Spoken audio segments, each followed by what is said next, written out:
पूज्य गुरुदेव ने इस जीवन के अंतिम चरण के क्रम में आगे की व्यवस्था चलती रहे, आगे की योजना चलती रहे, इसके लिए व्यवस्थाएं भी बनाई और कुछ नियंत्रण स्तर की घोषणाएं भी की। सूक्ष्मीकरण के समय जो उन्हें प्रयोग किए थे वो तो उन्हें अखंड ज्योति में लिखे भी और घोषणा की वो होती भी दिख रही हैं। कुछ वो चीज़ें ऐसी थी जो अचानक बोल जाते थे प्रवाह में। तो जब यहाँ पर शांति कुंज को उन्होंने कहा कि अब यहाँ ऋषि तंत्र के हिसाब से काम सब चलेंगे, तो सप्तऋषियों की स्थापना की। उसके स्थापना क्रम में उनने प्रवाह में बोला था कि मैं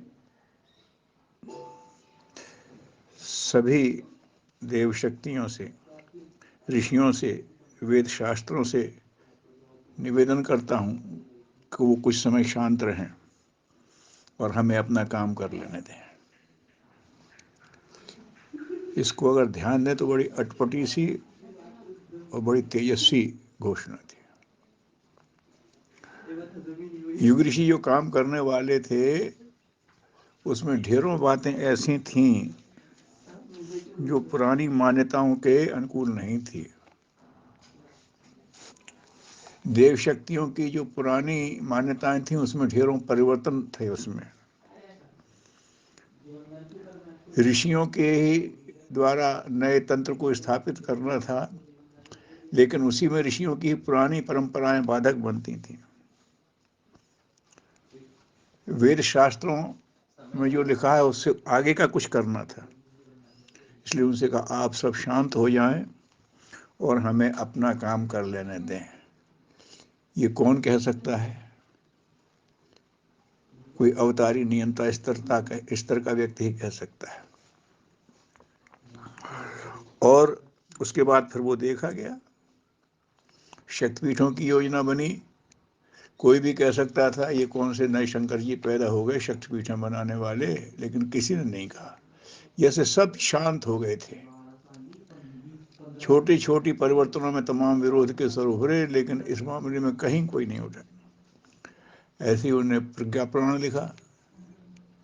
विरोध हो सकता था ये कौन से नए व्यास जी आ गए पुराण लिखने वाले, कहीं कुछ नहीं। जैसे नियति ने उनकी घोषणा को स्वीकार कर लिया। बड़ी परंपरावादी साधु सन्यासी आगे कहने लगे प्रज्ञा पुराण प्रकाशित हो गया, एक प्रति हमें दे दीजिए। तो जहाँ विरोध की अपेक्षा उम्मीद की जा रही थी वहाँ लोग उसके लिए जिज्ञासु हो गए। तो उस समय उन्होंने जो अपनी घोषणा की इसी स्तर की थी। उसी बीच में उन्होंने कह दिया था कि युग संधि महापुरुषन की घोषणा की थी। पहले वो 80 से और 2000 तक 20 साल का चलाना चाहते थे, लेकिन उस समय हम लोग उसमें कुछ विशेष तैयारी कर नहीं पाए। फिर उन्होंने 79 से लेकर के और 2000 तक के लिए 12 वर्ष का घोषित किया कि 12 वर्ष ये चलेगा और इसकी 2 पूर्णाहुति होगी, प्रथम पूर्णाहुति और द्वितीय पूर्णाहुति। ये देखने के लिए कि हमें याद तो रहे कि हम आधा समय पूरा कर चुके हैं, तो हमारी आधी मंजिल तय हुई कि नहीं। तो इस हिसाब से उन्होंने उसकी घोषणा कर दी थी। वो युग संधि महापुरुष ने लोगों ने चला दिया था। बहुत बड़ी संख्या में लोग उसमें साधना कर रहे थे।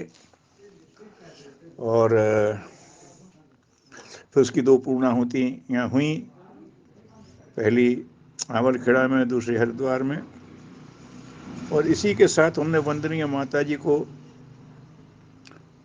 कमान सौंपना शुरू कर दी थी। उन्होंने चार्ज उधर देना शुरू कर दिया था।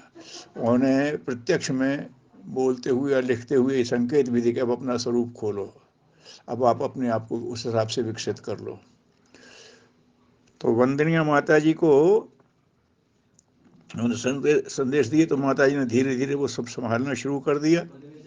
गुरुदेव जब सूक्ष्मीकरण में थे तो वो तो नीचे आते नहीं थे, अगर टोलियों की विदाई का वो आया तो वंदनीय माता जी आके बैठ गईं और लोगों ने बताया कि गुरुदेव आकर के जब विदाई करते थे जैसे भाव बनते थे उससे 21 ही भाव बने वंदनीय माता जी में। तो ये बता है गुरुदेव माता, इससे पता पड़ता है गुरुदेव और माता जी दो शरीर और एक प्राण थे। वंदनीय माता जी में मातृत्व का भाव जो ज़्यादा उभरता था उससे लोगों को जरा ज़्यादा तसल्ली मिला करती थी। इस तरह से उन्होंने अपने क्रम में किया। फिर एक बात पर और भी जोर दिया उन्होंने कि अभी तक शांति कुंज से लोग आयोजनों के लिए जाते हैं, लेकिन आयोजन में जाते हैं तो उस समय कार्यकर्ता तो अपने काम संभाले होता है, कार्यकर्ताओं के विकास और कार्यकर्ताओं को से विचार मंथन करने का तो मौका ही नहीं मिलता। तो उन्होंने संकेत किया कि अब कार्यकर्ताओं के लिए निकलो। इसका मतलब बिना कार्यक्रमों के निकलो कार्यकर्ताओं। तो कार्यक्रम में तो कार्यकर्ता व्यस्त रहता, उससे बात हो नहीं सकती। तो कार्यकर्ताओं से संपर्क ही एक महत्वपूर्ण कार्यक्रम है कि काम जो भी होगा वो तो कार्यकर्ता ही करेगा, और कार्यकर्ता का स्तर बढ़ेगा, उनकी संख्या बढ़ेगी, उनकी गुणवत्ता बढ़ेगी, तो ही अगले अच्छे काम, ऊंचे काम, बड़े काम करने की वो की जा सकती है। तो उन्होंने लोगों से, हम कार्यकर्ताओं से कहा कि कार्यकर्ताओं के लिए निकलो। उसके हिसाब से मामा योजना की संकेत ये भी था कि साइकिल ऐसे निकलो कि संपर्क खूब हो। तो साइकिल में तो समय लगता है, तो बोले मोटरसाइकिल से निकल जाओ। तो उससे मन में बनाया ऐसी योजना के एक एक प्रवाह चले, यात्रा भूदान जैसा कार्यकर्ताओं के उसका ऐसा मन में विचार आया। लेकिन उसी बीच में उन्हें अपने लीला समेटना शुरू कर दी, और ऐसा लगता है कि उन्हें अचानक जल्दी समेटा है, 1 वर्ष पूर्व समेटा। क्योंकि जब उन्हें ये कहा था कि करो तो अपने सामने शुरुआत करा देना चाहते थे। और वो लिखते भी थे मेरे जीवन के 80 अध्याय, मेरे जीवन के 80 वर्ष। तो 1911 में अगर हुए थे तो 91 में 80 वर्ष पूरे होते थे, लेकिन उन्होंने तो 90 में ही शरीर छोड़ दिया। मतलब अपनी घोषित योजना से 1 वर्ष पहले वो चले गए। ऐसे जैसे कोई इमरजेंसी कॉल आ जाता है, दुकान 7 बजे बंद होना है और 6 बजे सूचना मिली अचानक, तो एकदम फटाफट सामान किया और शटर डाल दिया। तो इस तरह से उन्हें अपनी लीड समेटी। वंदनीय माता जी ने तो समझना शुरू कर ही दिया था, और जैसे ही उन्होंने कहा कि कार्यकर्ताओं की योजना बनाओ और लीला समेटने लगे, तो मन में प्रश्न उठे, स्वाभाविक थे कि आप लीला समेट रहे हो और कहते कार्यकर्ताओं को निकलो, ऐसे कैसे होगा। तो सूक्ष्म संकेत मिला, समय आने पर बताएंगे। तो फिर समय आने पर उनकी प्रेरणा हुई, और आंवलखेड़ा की प्रथम पूर्णाहुति के बाद फिर वो एक प्रवास चला, संगठन की रीति तैयार हुई, लोगों से संपर्क के दौरे बढ़े, संगठन का स्वरूप उभर करके आया, धीरे धीरे उसमें संशोधन होता चला गया।